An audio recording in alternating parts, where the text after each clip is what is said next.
He says it because of the curse and because he doesn't want Juden to fall in love with him. Is it being over dramatic? I doubt someone like Juden could fall in love with Karma. Be subtle and quiet. Garland tells me that you're usually good at that. Let me put my phone to the side. I am, sir. I'll sleep in the next cutscene. Once we get like a good next cutscene, I'll go to sleep. Okay. Sir? Darling, it wouldn't happen to be because of the way I'm dressed, would it? Are you still not used to it? Hit the nail on the head, have I? It is not very chivalrous to hurt a lady, of course, but the logic applies to men as well. An enemy is an enemy, Juden. Even if your enemy is a delicate flower like myself. Delicate flower. Juden, you should hit him on the head for that. The princess! He is not delicate at all. Juden laughed, and I scolded at her. Is she laughing at me? You and Karma seem to get along. I doubt it. Oh, princess, you wounded me. You always say that. You wound me where Juden's blade cannot. Something flashes in Juden's eyes as she readies her sword again. Karma stands ready as Juden rushes at him with her sword. Their swords clash again. I wonder. Karma, your back's open. Oh, Karma turns. Juden taps him on the shoulder and laughs out loud. I did it! A single hit! It looks like you have a weakness too, Karma. Ooh. Oh, are we the weakness? Oh, I'm into that. No, it wasn't a weakness. It was a lack of sleep catching up on me. Why did he listen to me?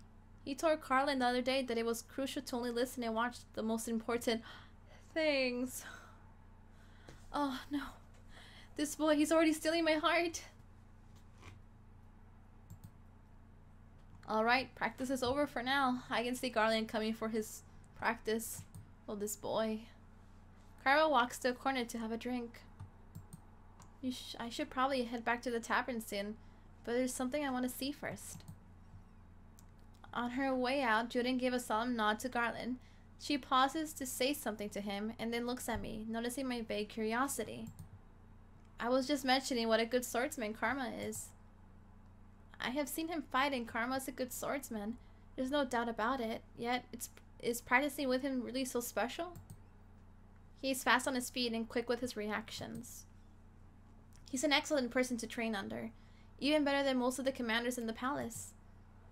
I can second that. Even better than Ross. Remember him?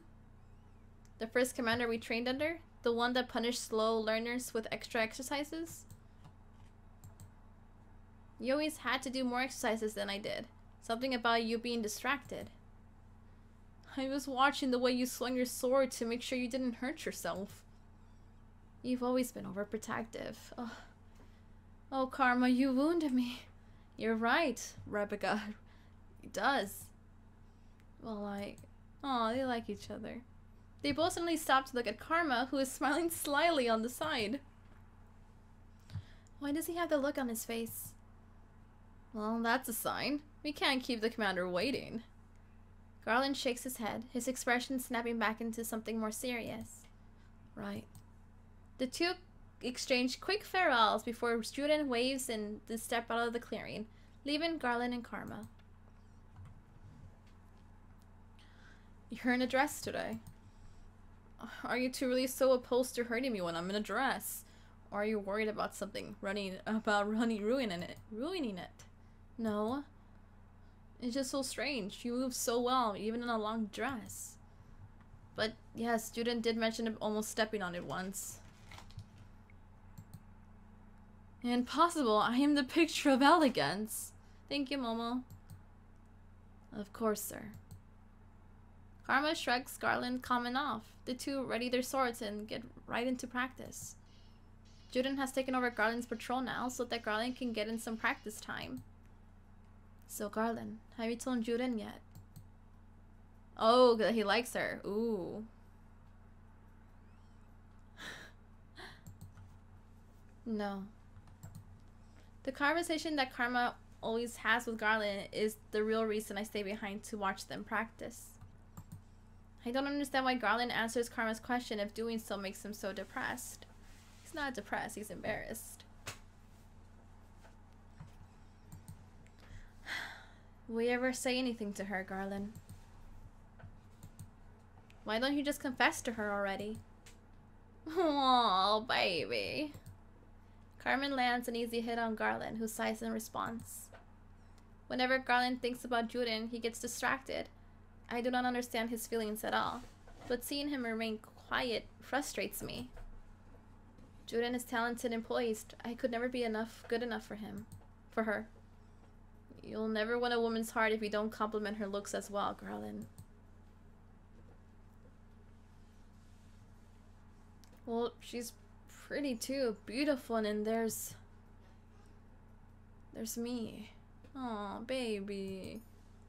Aren't they both nice? Haven't they been training together for a long time? I'm gonna say, because I don't trust my own choices. Okay.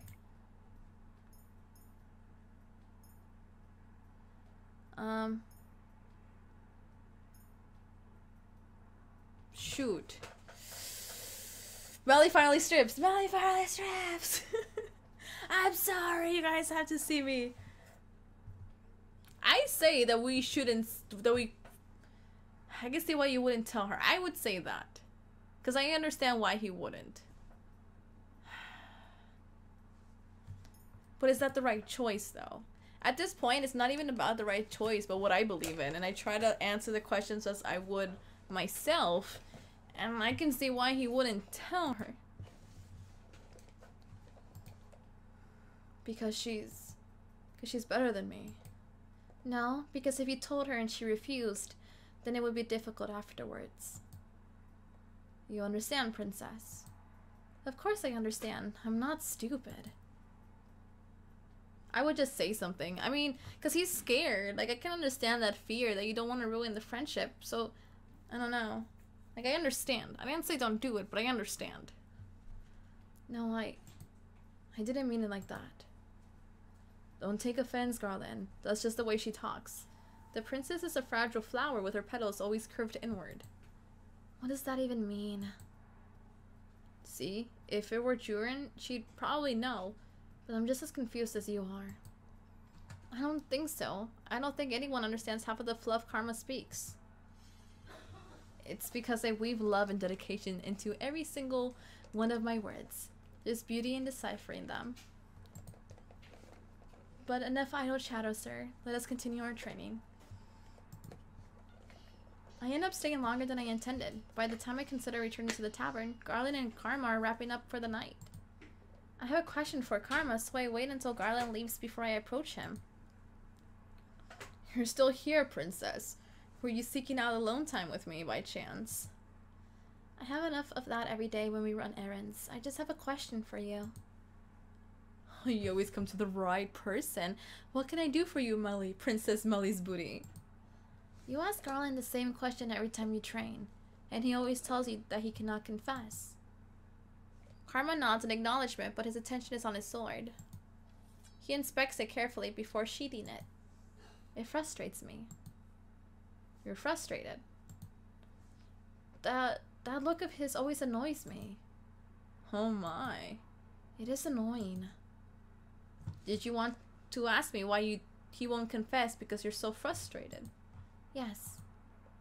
I suppose after almost 2 months, I do know you a bit better. You do not know anything about me. And I do not know anything about Karma either. Confessing isn't easy, dear MeliZ booty. Surely you must realize that the possibility of rejection is a significant deterrent. See? But if you never ask, you never get an answer, and the stress of the worrying stays with you and ruins everything. Why are you staring at me? Is that the reason you're so blunt, princess? Blunt? You are far more blunt than I am. Princess MeliZ booty, you truly are amusing. You're as sharp as a knight's blade. I'm not amusing. That's a matter of opinion, darling. He really is insufferable. I like him. Okay, I'm really liking his character. I want to know more about him, though. And yet, I still come to him for advice. The scariest part of a confession is the possibility of rejection. Can you imagine loving someone and then finding out that they do not feel the same way about you? My thoughts shift to the king. My chest tightens. Princess MeliZ booty. Karma reaches out a hand to brush the strand of hair out of my face. I slap it away without realizing. He pulls his hand back with a gentle sigh. My apologies, princess. No, I cannot imagine. No? Loving someone and finding out they do not feel the same way? I always knew my father never loved me. My understanding is different from what Karma is referring to. Besides, I no longer hold any love in my heart for the king. I've already given up hope on him. I have to. Fuck that king. Mind about that king. Right? It's a good thing you have experienced a rejected love, princess. It's one of the worst feelings. Aw, Karma has to be alone, so I returned to the tavern by myself that night. Did we just reject Karma? Oh, be still my heart. No. What? I do not know why I agreed to this when nothing changes. Today I am once again out in town with Karma, running errands. Since when we've been partners, he insisted on me coming with him every day. Why do you need a new dress? Because the lady needs all kinds of dresses in her closet. Variety is key when you want to make a good impression. Why would you want to make a good impression on people in a disguise? The disguise is meant to conceal you. It's not exist to be flaunted. Oh no, darling. I only wear the disguise to stop the curse from working on people. It's not really meant to conceal anything but the fact that I am a man. Being doted on by married women or by a woman in love with another man is especially troubling. Is the curse really that powerful? Karma leads me over to the dress store and our conversation pauses when he goes to the storeroom owner to give specifications of a new dress. When we leave, Karma suggests going someplace to reward me for all my hard work. You're treating me. Why wouldn't I, darling? You've been helping me for a while now. What is this feeling? Gratitude?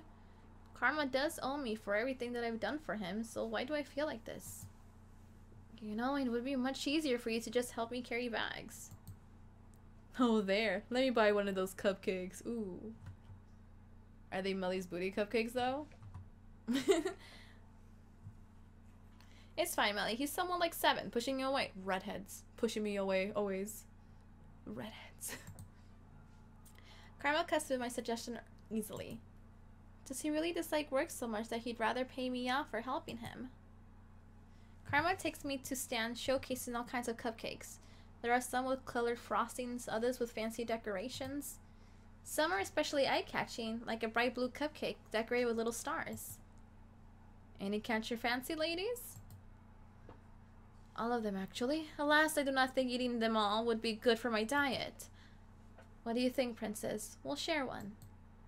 I return back to the cupcakes when I realize which I realize are big enough to share between 2 people. Am I choosing one for myself or one for Karma would like?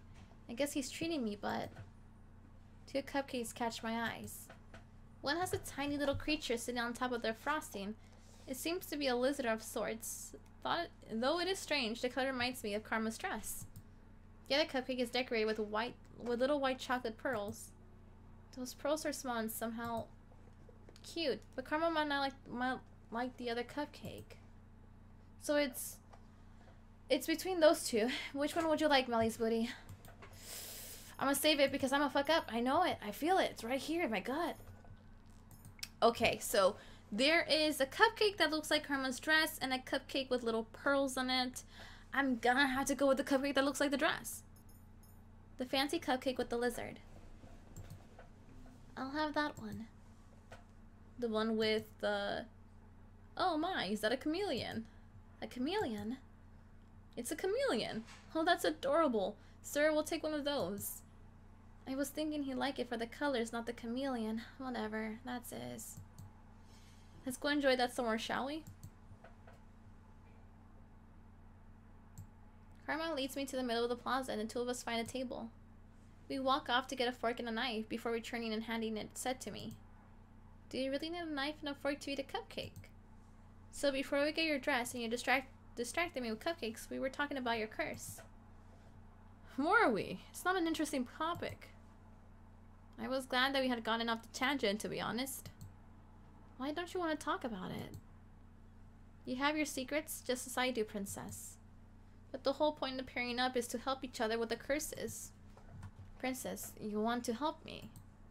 Only because it is necessary that I help him so he can help me. I haven't made any progress helping you, though.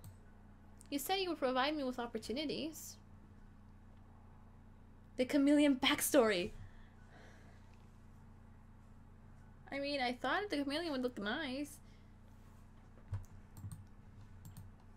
I'm not very good at that, am I? I'm sorry, Princess. Well, I don't think you've done anything for you. I don't think I've done anything for you either. But Princess, you've been helping me for the last few weeks, whether or not it's an obligation, you still are good company. Good company. No one has ever told me that before. They only chide me for being difficult to speak with. Karma's oh my god! That's the most adorable chameleon. Oh my god, where's my phone? I'm taking a photo of this chameleon. Holy hell, this is an adorable little chameleon. Look at that chameleon. Look at that chameleon. He's like, hi Melly. Hi Melly, what are you doing? Hi Melly. You're gonna eat me. It's okay though. It's okay, I'm delicious. Oh, I feel bad. I'm gonna eat the chameleon. It's a cute chameleon. It's a really cute chameleon. And he looks spooky. That cupcake is so cute. Karma starts cutting the cupcake, the knife sliding through the frosting cake with ease. I'll definitely never see such refined manners for a simple dessert. What was your life before the curse, Princess? Oh, I have no need to tell you any of that. No, it's not necessary, but I'm curious. Would I be doing a good deed in telling him? I don't think so. How about we trade off facts for facts? You give me a story today, and I'll give you one tomorrow. What makes you think I'm interested in your life? Well, you do keep asking me about my curse. Only because we're working on breaking our curses. Okay then. We won't talk about the past or any secrets. We can talk about this cupcake instead. What? Why does he insist on changing the topic? Karma cuts the chameleon on top in half. I noticed that he gives himself the head, which is a lot cuter, while I get stuck with the tail. Chameleons are little lizards that can blend into their surroundings. Is he willing to go this far to avoid the subject? When I was a child, my father used to call me a chameleon. What? I hid a lot to avoid responsibilities. Oftentimes. No one could find me, not my father, nor the servants. If he had servants, then that makes him a noble? One day, I was searching for a mythical creature in our garden, and I came upon the chameleon.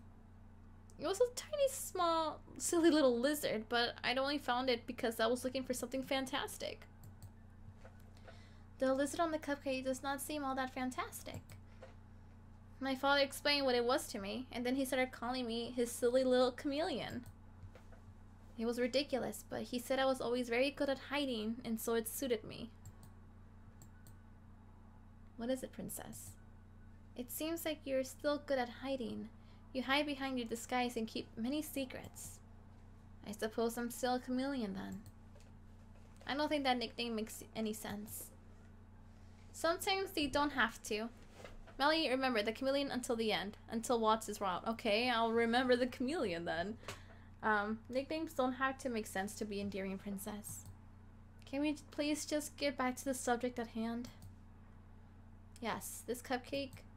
If you insist on sharing a story for a story, then I will tell you something about me. Oh? You didn't seem the type to want to share. I normally do not see any reason for sharing things about my past, no. Mother once told me that to confide in someone else was a weakness. But more than that, I was always worried that the others would judge me. No one has ever wanted to listen to me. I know enough about others' opinions of me to know that they think that I'm the one at fault. Always. I wouldn't judge you, princess. I mean, I wouldn't judge you for not wanting to say anything to me. I divulged nothing to you, after all. A story for a story. That is the deal, right? I expect you to keep to it. Or rather, a fact for a fact. Oh my god. I'm like, need to stretch, I'm sorry. Okay. This is long, this is a lot of reading.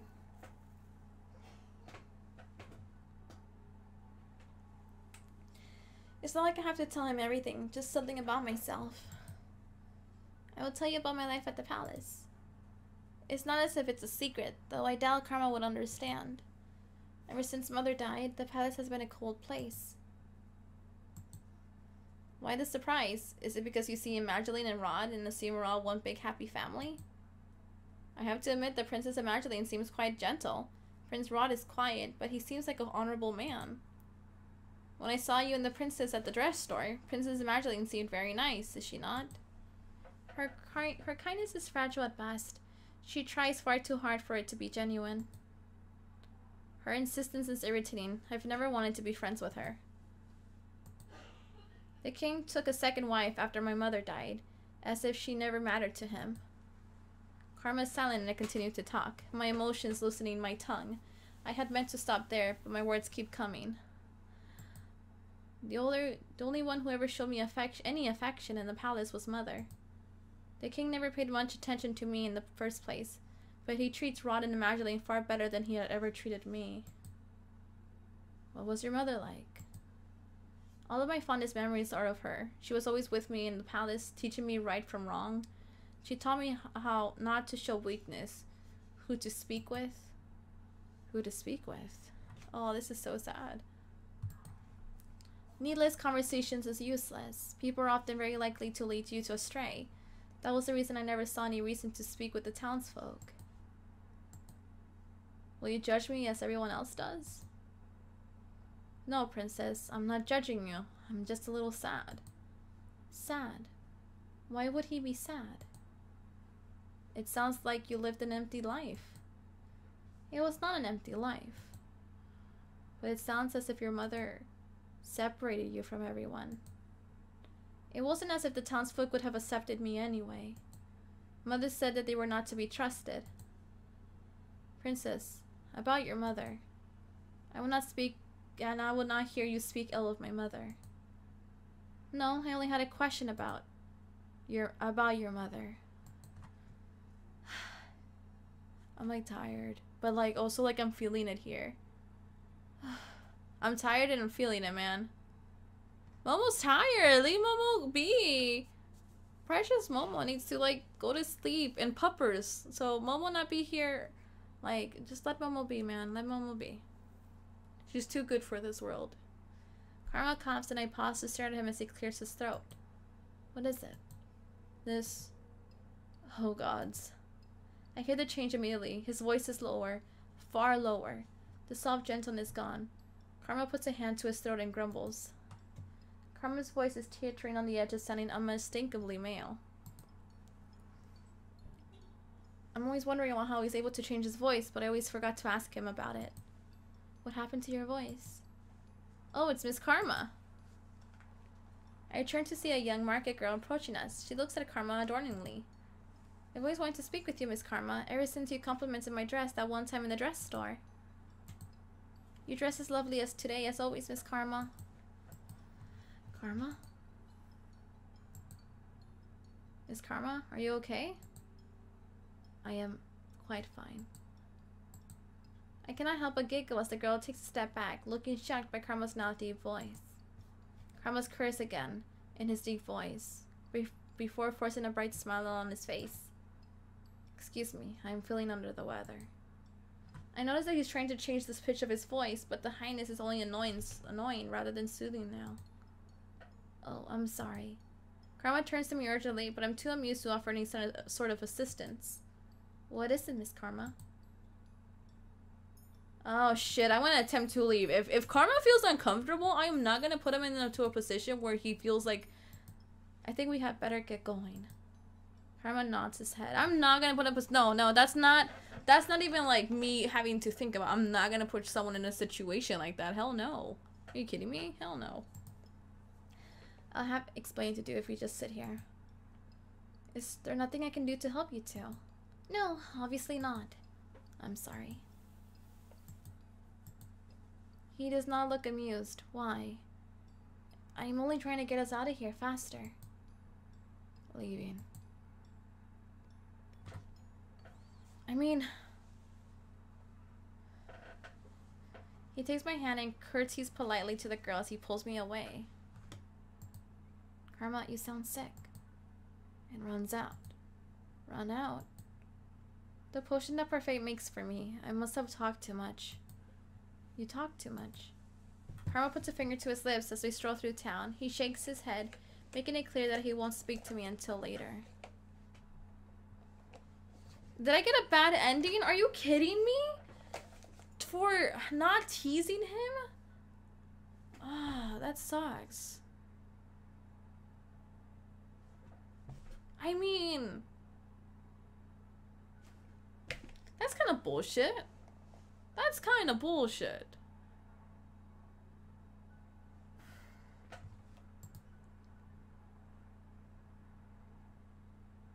When we arrive at the tavern, it is already dark. Karma pauses and turns to look at me. What?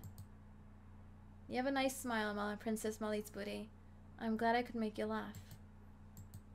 Well, of course I laughed. You sounded ridiculous. It's worth sounding ridiculous just to see you smile. Like, for me, like, if this is a bad ending, you guys, like, I saw someone say I already got into a bad ending. If that's a bad ending, that's ridiculous. If I see someone in a situation where they're obviously uncomfortable, you're gonna try to get your friend or someone that you're with out of the situation as fast as possible. Being there to tease them? Are you kidding me? No. You and Rumple really are the same. The comment doesn't faze him. He smiles widely as he leaves for his room. I'm glad I could make you laugh. I cannot get those words out of my head, even though I'm supposed to be resting for the night. I think I should go see Karma is practicing with Juden or Garland. I leave my room and go down to the reception room. Delora and Parfait let me go to the forest at night alone, now since they know that I'm meeting up with Karma. Parfait's in the reception room tonight, reading a book. I was always told reading in the dark was bad for your eyes. Oh, Princess, I didn't see you. I noticed that she closed the book, and I can now read the cover. She's reading Cinderella. That's my fairy tale curse. The Great War was caused by the fairy tales, right? Yes, that's right. Yet, you're reading one.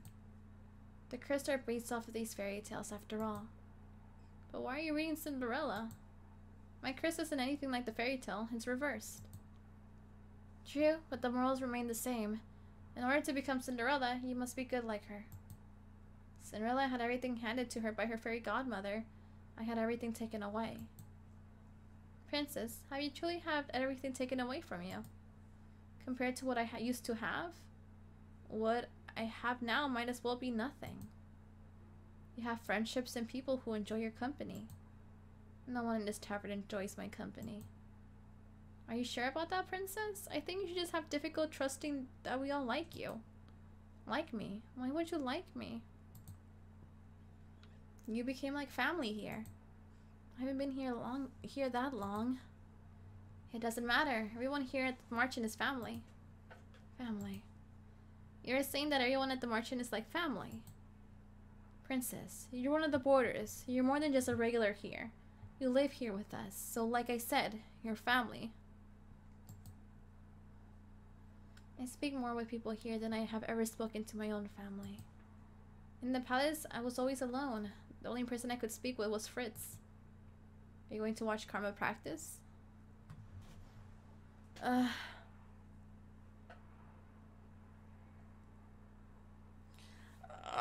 so tired. I'm so tired. I'm not gonna lie. I am very, very tired. Let me see.